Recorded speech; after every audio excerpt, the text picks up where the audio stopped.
Good morning दोस्तों, जल्दी join कीजिए। गुड मॉर्निंग, जल्दी ज्वाइन कीजिए भाई, सभी ज्वाइन कीजिए जल्दी। गुड मॉर्निंग, गुड मॉर्निंग बच्चों। देखिए भाई, आपका जो एग्जाम्पल था कल, आपका जो क्वेश्चन था, F Z equal to modulus of X Y का root is satisfy the Cauchy-Riemann equation at the origin but not differentiable at origin। Question था आपका F Z equal to modulus of X Y का root is satisfy the Cauchy-Riemann equation, Cauchy-Riemann equation what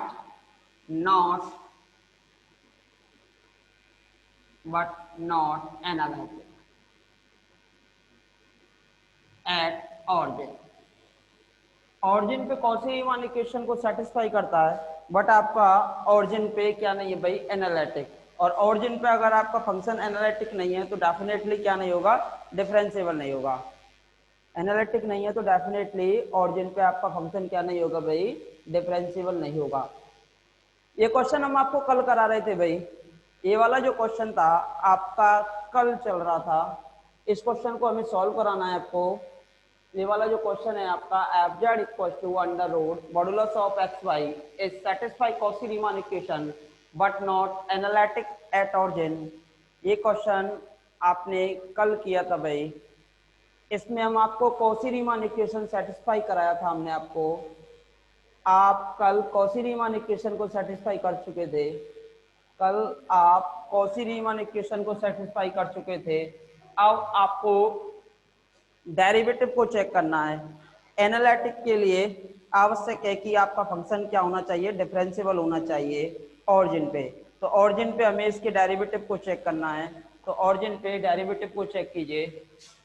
now F dash zero derivative at zero, तो limit derivative of F dash zero, limit z tends to z0, limit z tends to 0 F Z minus F zero upon Z minus zero.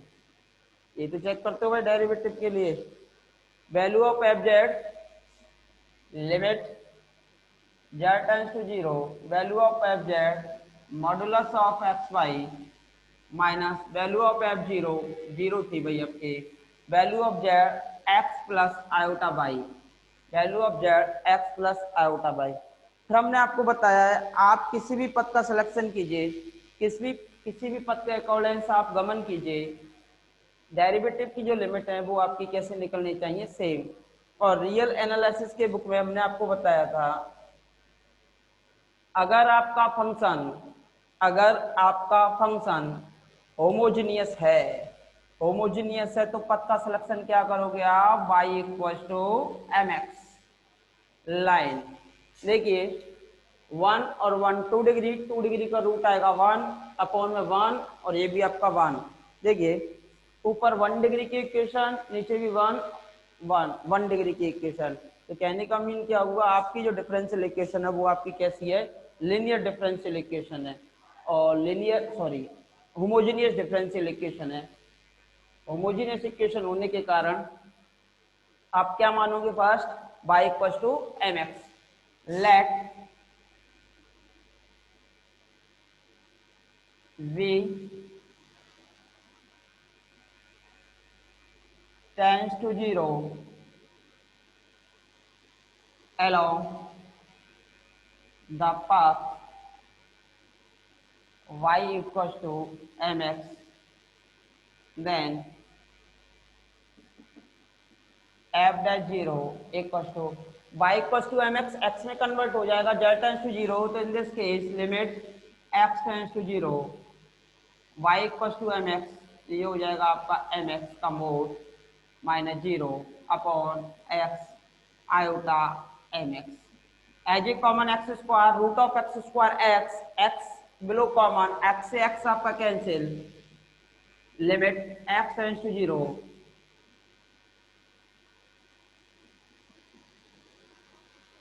कितना आ रहा भाई, which is depend only on M, जो किस पे depend कर रहा है आपका एम पे। अगर आप एम की वैल्यू चेंज करोगे, यदि आप एम की वैल्यू चेंज करोगे, ये किस पे डिपेंड कर रहा है भाई, आपका एम पे डिपेंड कर रहा है। जब एम पे डिपेंड कर रहा है तो अगर आप एम की वैल्यू चेंज करोगे, if you change the value of M, तो लिमिट भी क्या हो जाएगी, चेंज हो जाएगी। तो एम की कितनी वैल्यू ले सकते हो आप, इनफाइनाइट वैल्यू ले सकते हो। तो इस केस में इसकी लिमिट भी कितनी आ जाएंगी, इनफाइनाइट आ जाएंगी, विच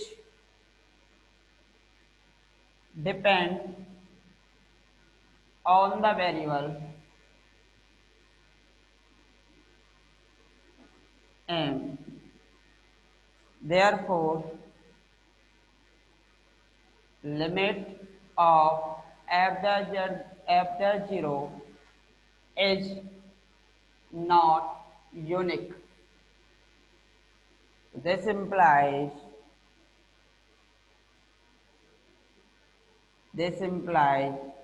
derivative of f dash does not exist at origin. What it is satisfied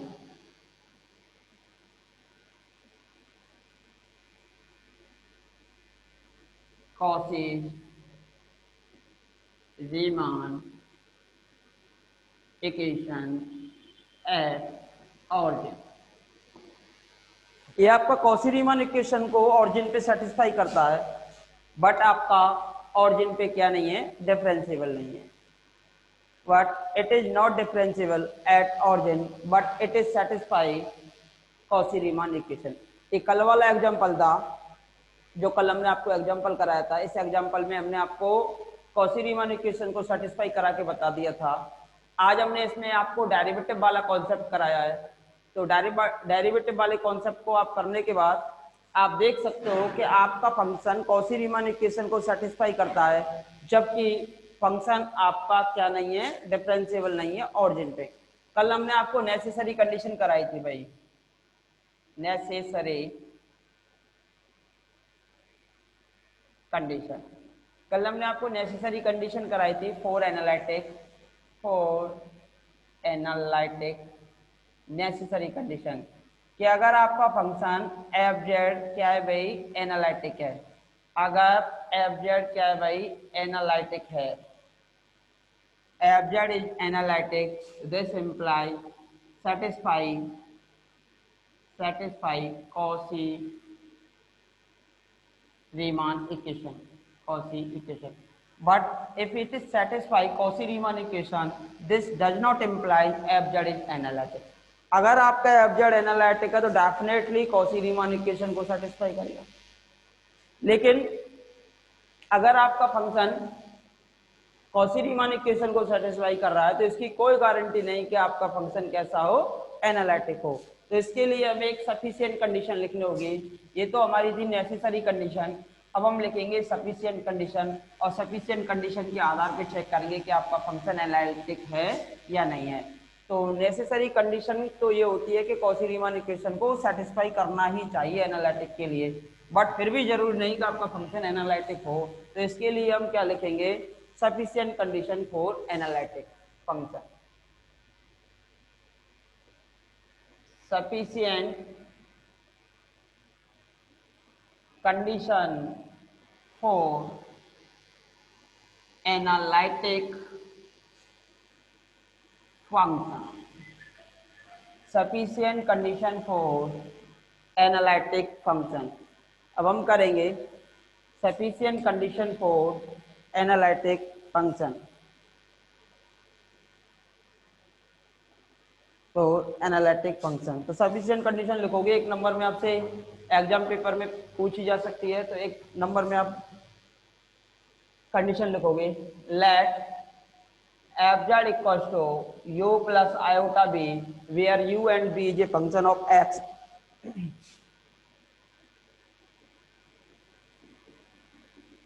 u and b is a function of x and y. We define in a domain D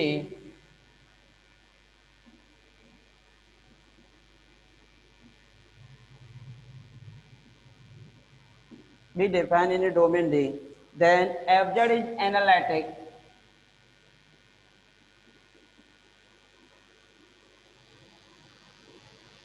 then fz is analytic in D if uxy u is a function of xy and b is a function of xy uxy and bxy have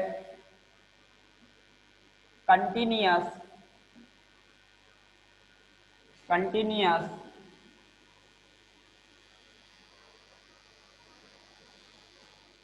partial derivative partial derivatives and satisfy the Cauchy-Riemann equation and satisfy the Cauchy-Riemann equation.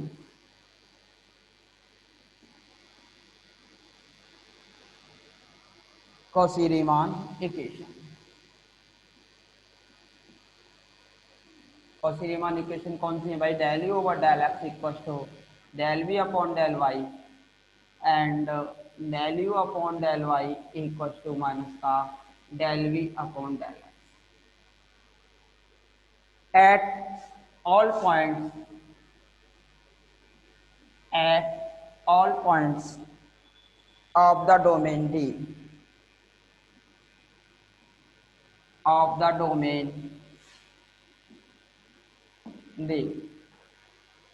domain D देखिए भाई necessary आपकी जो condition थी कि आपका function क्या होना चाहिए एनालिटिक कोई भी फंक्शन एनालिटिक होगा इसके लिए आप सफिशिएंट कंडीशन की बात कर रहे हैं। नेसेसरी ये थी कि कॉची-रीमान इक्वेशन सेटिस्फाई तो होने ही चाहिए। अगर सेटिस्फाई हो गए तब भी हमारे पास कोई गारंटी नहीं कि आपका फंक्शन एनालिटिक है, बट अब गारंटी आपके पास निकल के आ जाएगी कि आपका फंक्शन डेफिनेटली क्या होगा, एनालिटिक होगा। फॉर दिस आपका एफजेड कोई भी फंक्शन है वो डोमेन डी पर क्या है भाई, डिफाइन है। fz equals to uxy plus iota bxy is a function which is defined on a domain D. Then fz is analytic in domain D.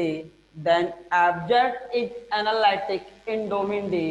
If अब देखो यहां से कंडीशन आपकी स्टार्ट होगी, if uxy and bxy, if uxy and bxy have continuous partial derivative, जो उसके partial derivative निकलेंगे वो आपके कैसे होने चाहिए, कंटिन्यूअस होने चाहिए। कैसे होने चाहिए, कंटिन्यूअस।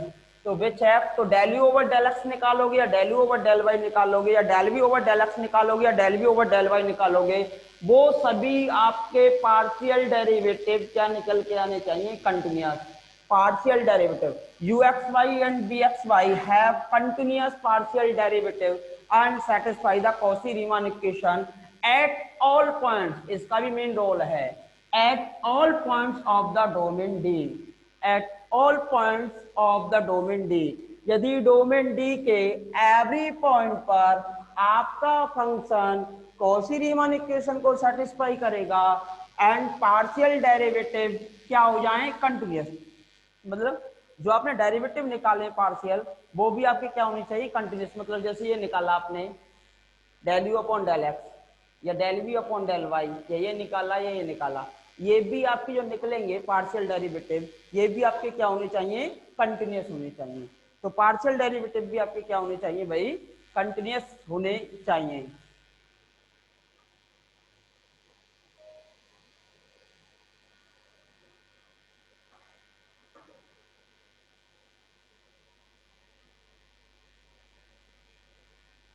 देखिए हर्षित जी, सफिशिएंट कंडीशन में इसका कन्वर्स कहाँ प्रूव कर रहे हो आप? कन्वर्स तो होता ही नहीं। नेसेसरी कंडीशन में मैंने आपको बताया कल, नेसेसरी कंडीशन, नेसेसरी कंडीशन में बताया आपका एब्जर्ड क्या है भाई? एनालिटिक। आपका एब्जर्ड एनालिटिक है, इसका मतलब सेटिस्फाई कॉची इक्वेशन।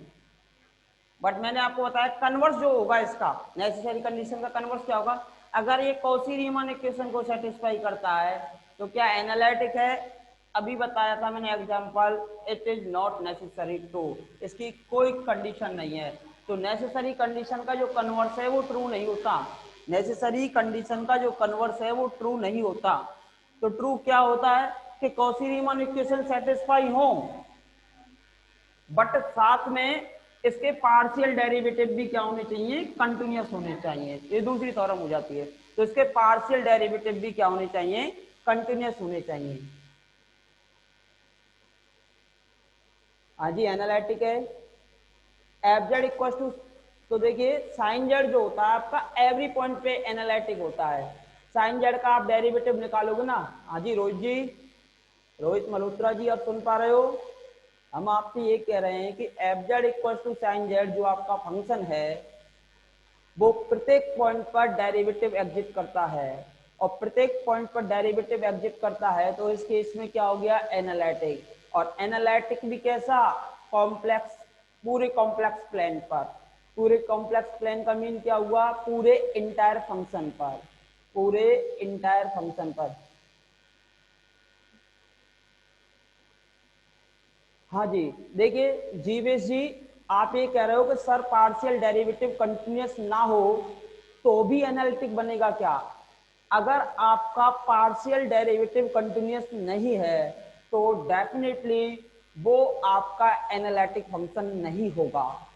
अगर पार्शियल डेरिवेटिव कंटिन्यूअस नहीं है तो डेफिनेटली वो एनालिटिक फंक्शन नहीं बनेगा। ठीक है भाई, तो आपका एनालिटिक फंक्शन नहीं बनेगा। ठीक है भाई जीवेश? हाँ भाई रोहित, आपको समझ आया कुछ? आपका साइन जेड प्रत्येक पॉइंट पर डेरिवेटिव एग्जिट करता है, आपका साइन जेड प्रत्येक पॉइंट पर डेरिवेटिव एग्जिट करता है, इस कारण आपका फंक्शन एनालिटिक होगा। अब भाई कोई और कोई क्वेश्चन? ठीक है भाई, आगे बढ़े। तो देखिए भाई आगे, ये आपकी सफिशिएंट कंडीशन है, ये आपको रिमेम्बर करनी है, लिखनी है, याद भी करनी है। ठीक है भाई, रब करें। नेक्स्ट कंडीशन आपको याद रखनी है कि इसके पार्शियल डेरिवेटिव भी कंटिन्यूअस होंगे एंड कॉची रीमन इक्वेशन को सेटिस्फाई करेगा। तो डेफिनेटली आपका जो फंक्शन है, डेफिनेटली आपका फंक्शन एनालिटिक होगा, जिस पॉइंट पर आप एनालिटिक को चेक कर रहे हैं। देखिए भाई,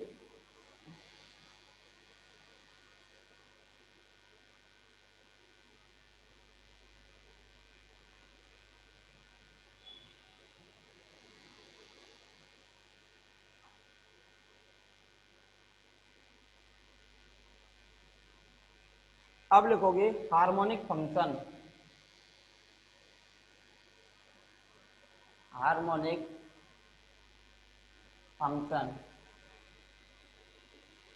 हमने डेफिनेशन में भी लिखा था एनालिटिक फंक्शन जो होगा वो आपका हार्मोनिक फंक्शन भी होगा। जो एनालिटिक फंक्शन होगा वो आपका हार्मोनिक फंक्शन भी होगा।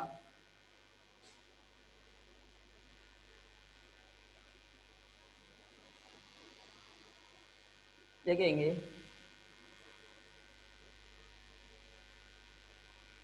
Any real valued function, function uxy which is defined on domain, on domain D is called is called harmonic function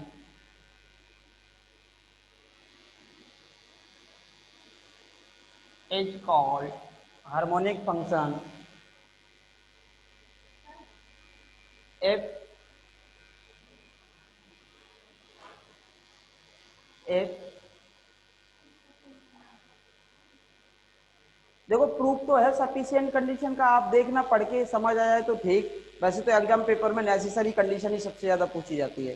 तो एक नंबर में पूछा जा सकता है सफिशिएंट कंडीशन के लिए, सफिशिएंट कंडीशन का ज्यादातर आपका क्वेश्चन आता है एग्जाम पेपर में, तो इस वजह से हमने इसका प्रूफ नहीं कराया। हो सकता है आप थोड़ा बहुत देख लेना, अगर नहीं आता है तो भी फिर आप हमसे पूछ लेना। वैसे एक नंबर का क्वेश्चन आता है आपका ज्यादातर, या फिर इस पे क्वेश्चन आएगा आपका सफिशिएंट कंडीशन पे, ठीक है भाई। इज कॉल्ड इंपॉर्टेंट जो है आपका ये है, इसके द्वारा भी आप एनालिटिक को चेक करोगे या उस थ्योरम के द्वारा भी आप एनालिटिक को चेक करोगे। हमने आपको बताया था एनालिटिक फंक्शन को आप हार्मोनिक फंक्शन भी कहते हो। Any real valued function U X Y which is defined on domain D is called harmonic function, is called harmonic function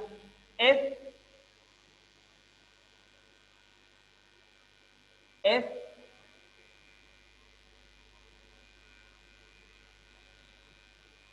if two partial derivative, तो partial derivative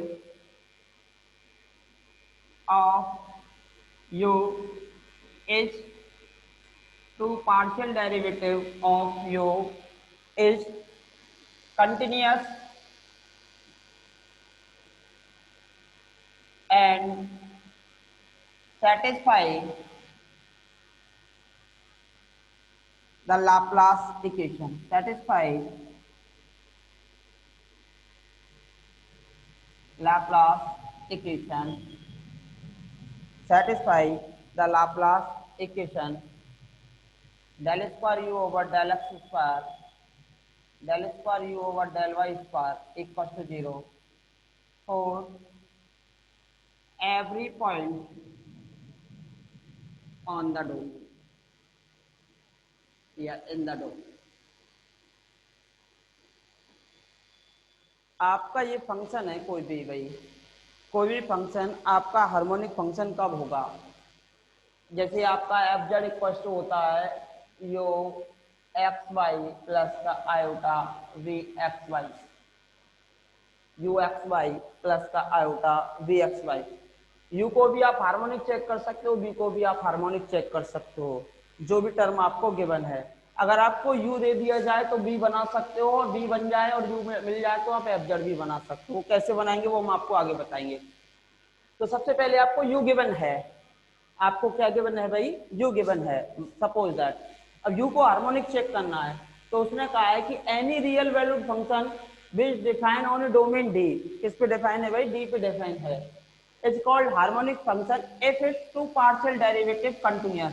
यानी del U over del X निकालोगे वो भी continuous होना चाहिए, del U over del Y निकालोगे वो भी कंटिन्यूअस होना चाहिए।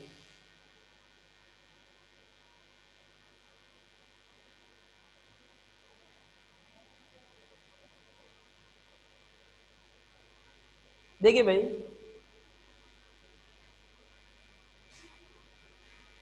जो देखिए डिफरेंट वैसे कुछ भी नहीं है इनमें।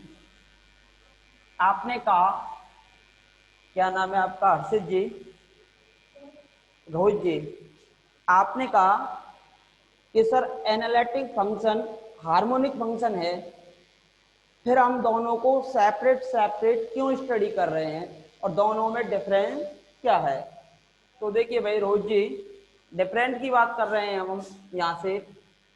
पहले एक बार आप इस डेफिनेशन को पढ़ेंगे और एनालिटिक फंक्शन की डेफिनेशन को भी पढ़ेंगे। दोनों डेफिनेशंस को स्टडी करने के बाद हम दोनों में आपको डिफरेंस बताएंगे और दोनों में कॉमन बताएंगे। देखिए हार्मोनिक फंक्शन है two partial derivative U X Y is continuous, मतलब आप del U over del X निकालो वो कंटिन्यूअस होना चाहिए, del square U over del X square निकालो वो भी कंटिन्यूअस होना चाहिए, del U over del Y continuous, del square U del Y square continuous. तो इसके फर्स्ट टू पार्शियल डेरिवेटिव आपके क्या होंगे, कंटिन्यूअस होंगे and satisfy the Laplace equation.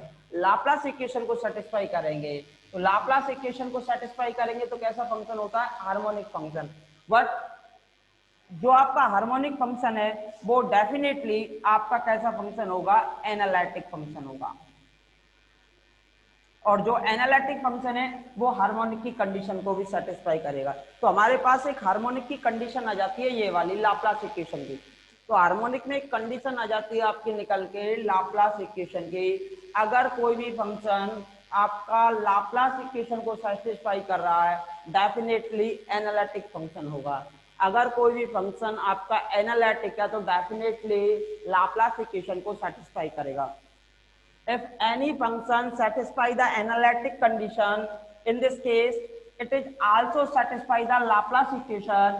If any function satisfy the Laplace equation, in this case, it is also analytic function. It is also analytic function. Different कुछ नहीं है, different केवल इतना है कि हार्मोनिक फंक्शन के लिए आपको एक कंडीशन अप्लाई करनी होती है, लाप्लास इक्वेशन। अगर आपका कोई भी फंक्शन लाप्लास इक्वेशन को सेटिस्फाई करता है तो डेफिनेटली हार्मोनिक फंक्शन होगा, और जो हार्मोनिक फंक्शन है वो फिर आपका क्या हो जाएगा, analytic, because it is satisfy Cauchy Riemann equation and first two derivative are continuous for sufficient condition for analytic. First two derivative are continuous. First two derivative are continuous. Okay? तो देखिए भाई कुछ टेक्निकल एरर प्रॉब्लम्स हैं, आप rejoin कीजिए just 1 minute में। ठीक है भाई, सभी से अनुरोध है आप जस्ट 1 मिनट में रिजॉइन करेंगे।